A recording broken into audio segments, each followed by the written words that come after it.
topic of what I want to do here. Just added this connector. I need to do, as you can see, it's named it interconnection. What I want to do is a board-to-board connector. So I've added the connector. I gave it a rough idea of how many connections I needed.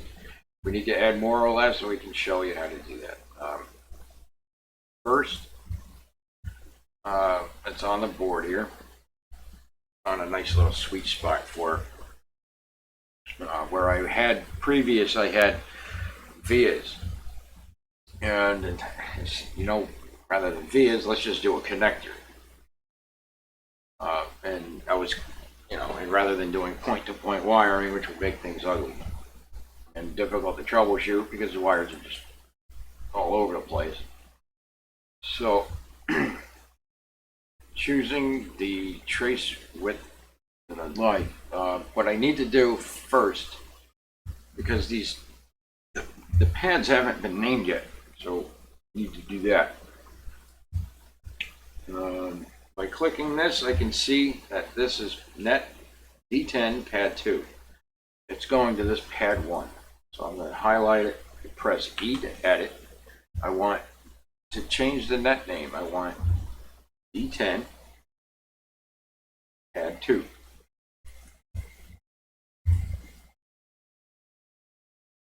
Now, clicking this with the trace, it will highlight the entire trace because that's what it belongs to now. Okay. I save often. Let's see, let's go to the schematic. And here we go here. You can see it's highlighted because I've highlighted it here. It will be highlighted on the schematic. This is what happens when you update the schematic from the PCB. You want to see net names listed here, checked. I've seen it listed, I've seen it defaulted, and I've seen it not defaulted. So, want to make sure that's there. Update schematic. Something in the software makes it bring back to this, to PCB new. Just go back and press close. And as you can see, there's a net name now. There it is. It's just any other net name. You can select this, you can move it. I can change it to pin 5 if I want. What I do now is I save it. I go to export. Come on. I go to export net list. I export it and save it. The default locations typically are fine, but double check. Here I will go to update PCB from schematic. We're going to add a node connect right here. And this is doing all the business that we were just moving around. So updating that tells us that it's been done. And we should see it has moved from pin 1 to pin 5, just as we had done on the schematic. So we can bring this back. And that's how we do that. I haven't seen anything like that in the documentation. I just figured that out. It's probably, maybe it is in the documentation. I have no idea. But that's the way I figured things out. So pin 2 would be the same way. I would highlight the net. Because this is on the back, I have to switch to the back and press V to flip the board. This is D9 pad 2. Okay. So I can do that. D9 pad 2.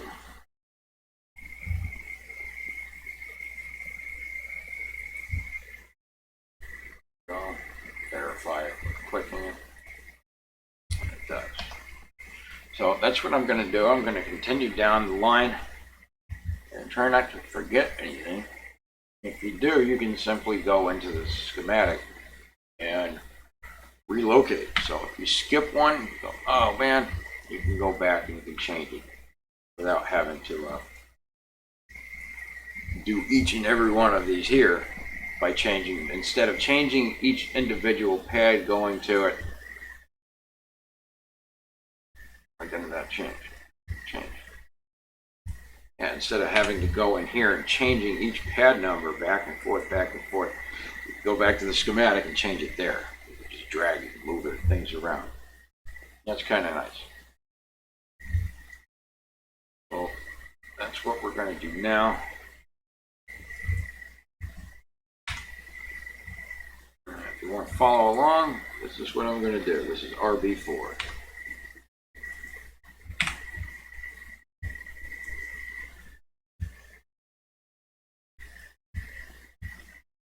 Here, I want to go RB3, so I want to move this over. So these lines here, these traces, I want them gone.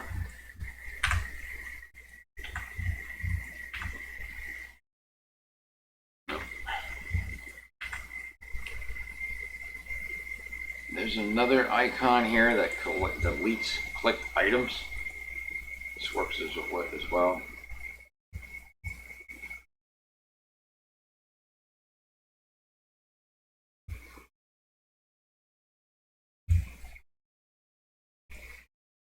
I really like the old way of doing things. What am I talking about? I'm talking about when I'm doing a trace. So like from right here, I click, it pivots down. You can change it again. And what it used to stop it, what had stopped being done.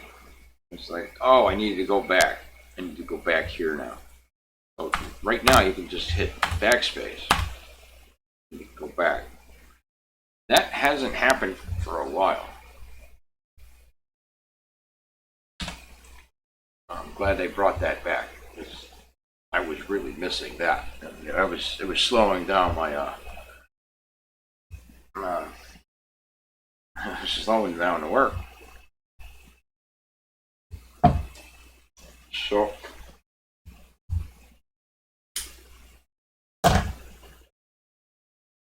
let's do that. So I have a track that's 0.5 millimeter. I'll show you what I do with that. On the start of every board, I go to board setup. I have a board that's defaulted. I just call it default board. And what you do is you just have, basically you have nothing on it. It's a clean board. There's nothing, no traces, nothing. And you go into board settings or board setup, and you define all of your tracks and all of your vias. I start at 0.2, and as you can see, I go in 0.25 increments all the way to 4.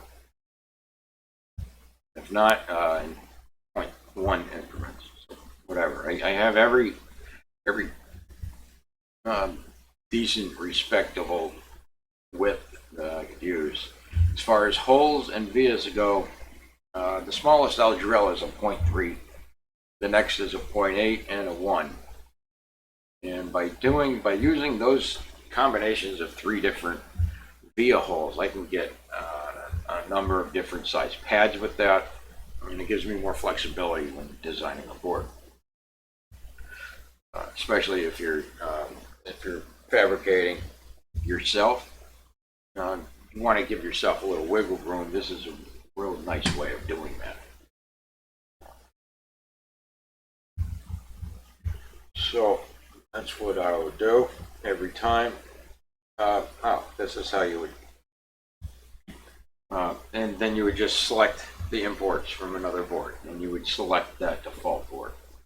So that would be the first thing I would do when starting Kicad, is make it safe, a dead default board. Get these settings set up.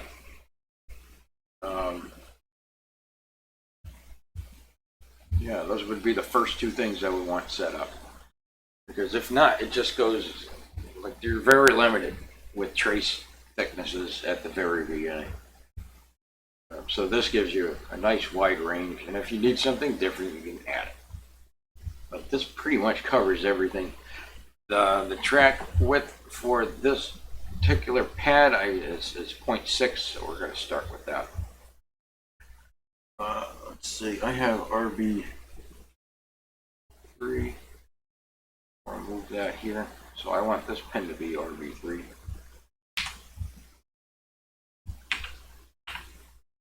Whoops.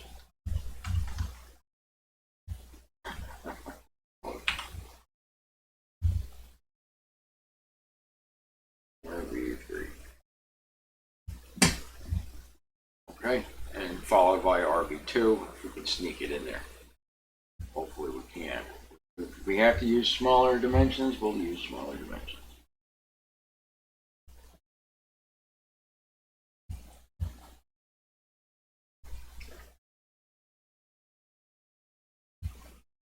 Oh, this is something I've wanted to fix for a few minutes. When you have two traces, this is a bad technique. When you see something like this, this is something you typically don't want to have done. You don't want to have this done. So, one of these. Okay, but this angled here and this one going here, this is typically bad practice. What you want to do is, you want to go to a T. This is the wrong thickness, so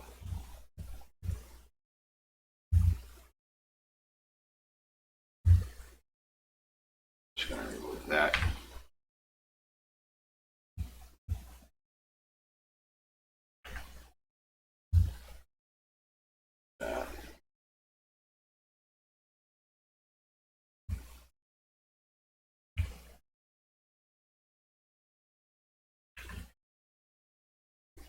There's that. Now I'm using 0.5 for this, all right.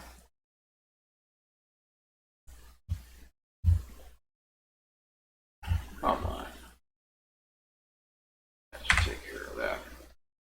Okay. Yeah, so that's how you would want to have that done. You don't want to have stuff going like that. This going through a pad, that's fine. But having one come out here and another one there, it's typically bad practice.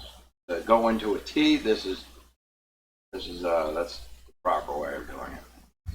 I might clean this up here a little bit.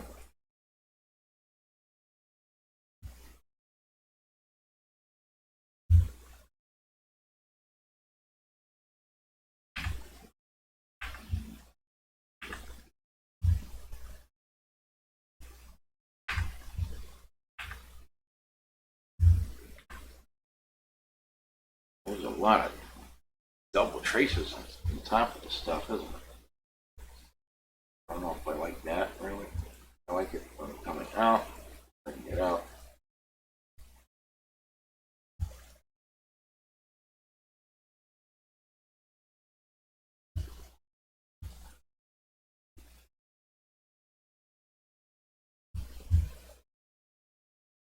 I kind of like that better. Throwing an extra kink into it. Like, I like having a little bit of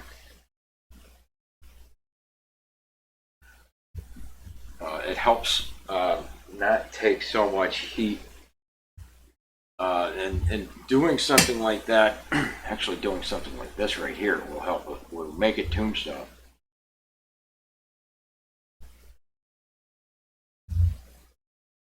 Something we don't want to have done. Only have one giant pad on one side and then another surface area that's greater than that. Without thermal reliefs, you'll get tombstone. So that's a fix for that. And again, I'm just going through the motions. This, I really don't like it just going straight up like that, but I'm gonna keep it. So if there would be a problem, it might be there. And again, there's enough thermal relief that it would probably just be fine. I might bring the trace sizes down on this.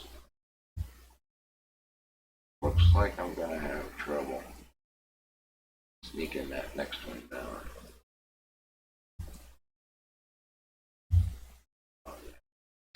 I'm gonna leave that. Which one's this? RB2.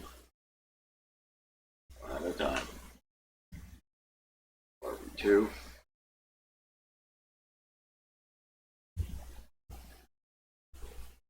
There. I might have, again, I might have to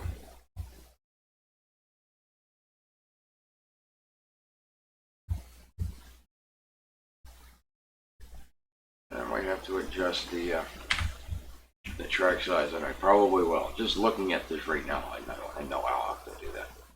So let's bring these down. How do I want to go?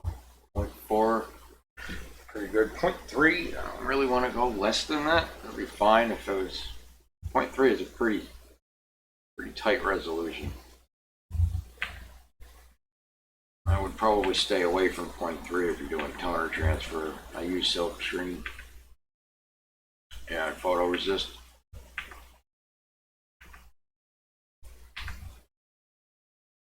So you can get far better resolution using this.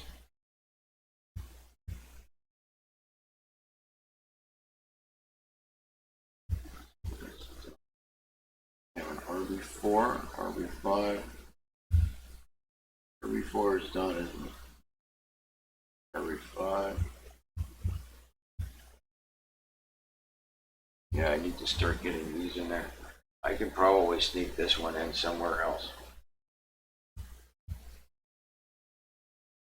Yeah, so let's play around with that.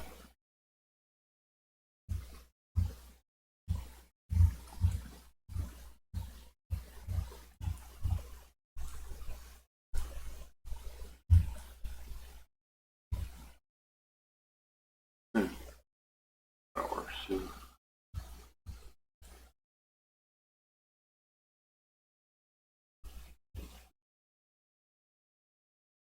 Let's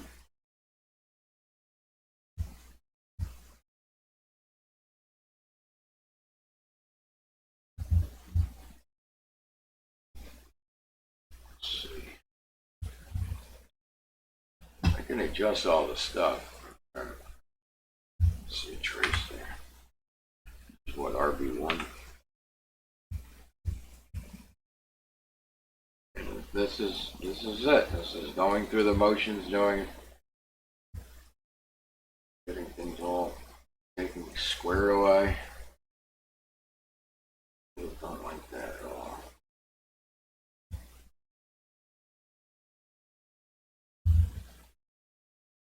Still not aware. It's just the last trace I'll have to get out of this shitty corner.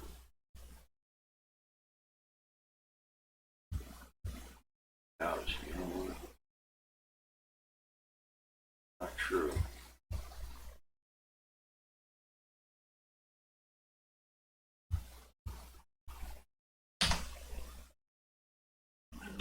This one that needs to come up.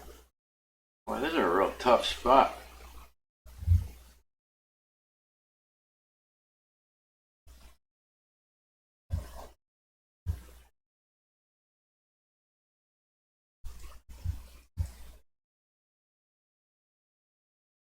This one I can have come up.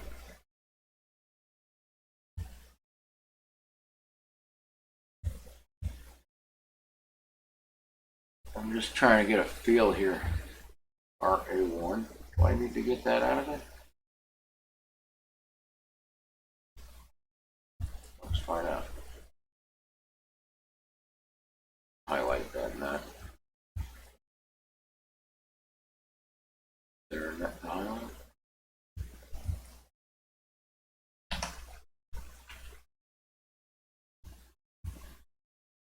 Anything else I need to know?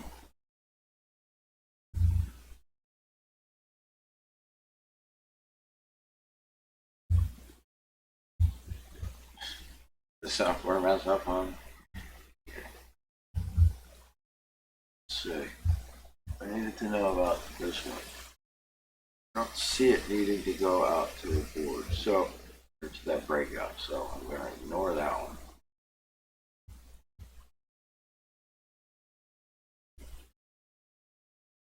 Looks like, what was that? RA2.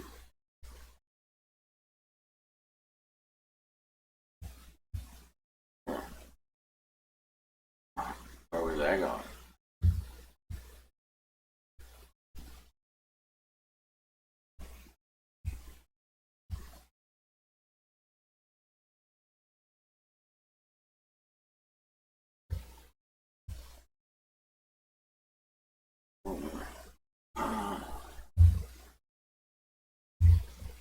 Oh, certainly do that.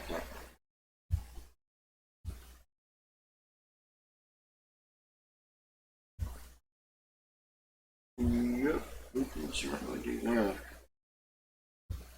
What we can do here. That size is this. This looks like size is this.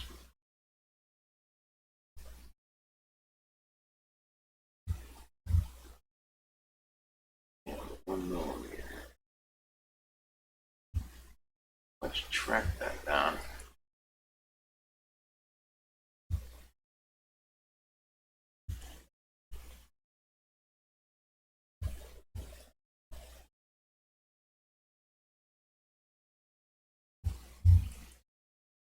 Thought I was going to one of these. Oh, it is. Just hasn't gotten there yet. What about RA1? Does that need to go out here too?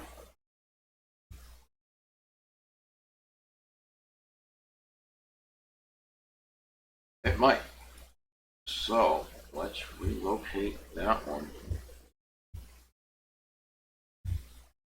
Go here. So.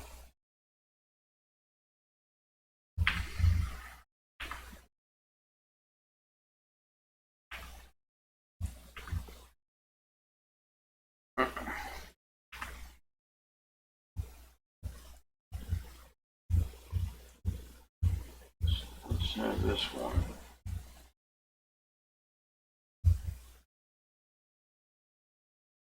Here. This one can go out. Why did you do that?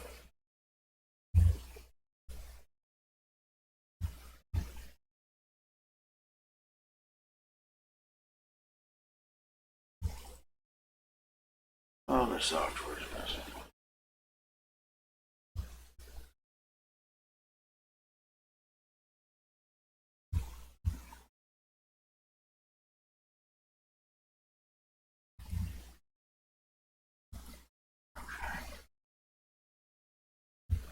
Let's cut this out. Cut that out. And what I do, drag this out.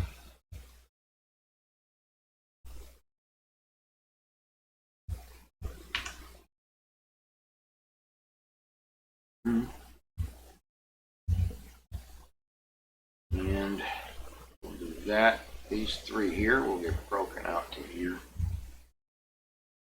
They'll use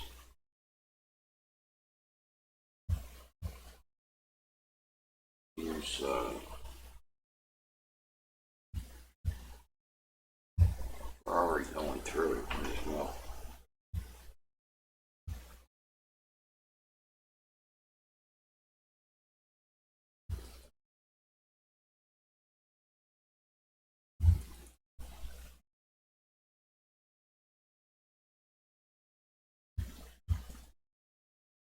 Right. That should pretty much be it for breakouts, which means I can reduce this connector down to 14. Could. I might keep it at 16. That's a nice number. Yeah, and get rid of the 17th one. But I won't do that until after I get all of these connected in there. It looks like we can get the job done. So that's how I'm going to add a interconnect between two boards. The other connector will look just like it. It'll have the same amount of pins. Now pin 1 will go with pin 1. And then it will be another rat's nest from one connector to these connectors out here. If there is a reason why I need to change things around, this is where you would get, that's where this would happen. I hope it doesn't get too ugly. It looks like it's a pretty smooth ride. All of these getting out there and then jumping from here to there. It looks like a pretty smooth ride, so I'm not that worried about it. It's the, and I'll probably clean this up. Actually, you know what I can do? I know what I can do. I can bring this cap up here. I can bring all of this whole connector. I can bring this whole microprocessor up. And drag that up.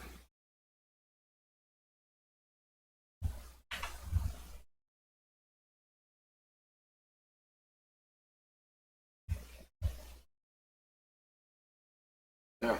So I just did that. I just dragged that up. What you do is you highlight the component, press G for grab, and if you're allowed to move the component without any of these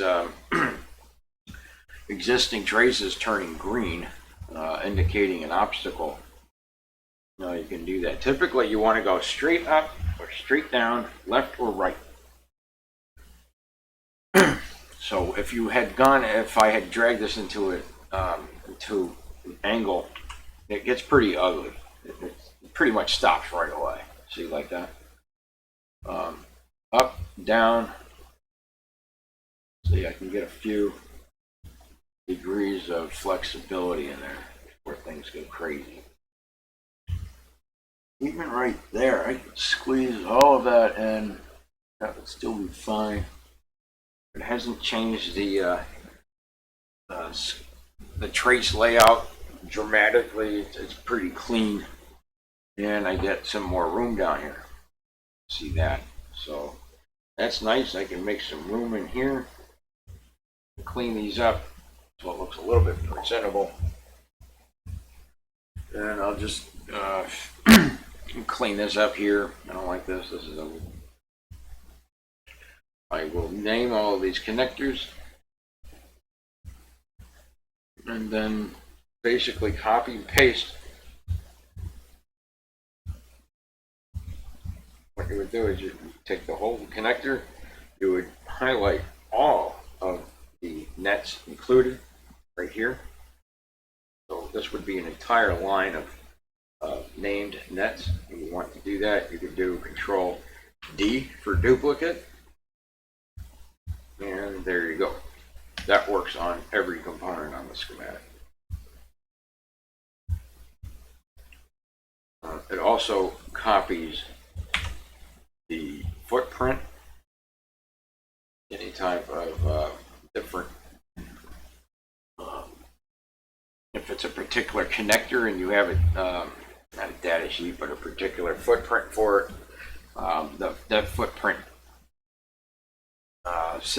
values would still be copied. Would be duplicated.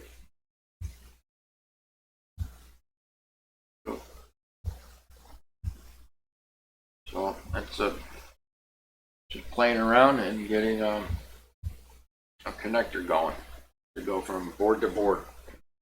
That's basically that's the technique. That's how it's done.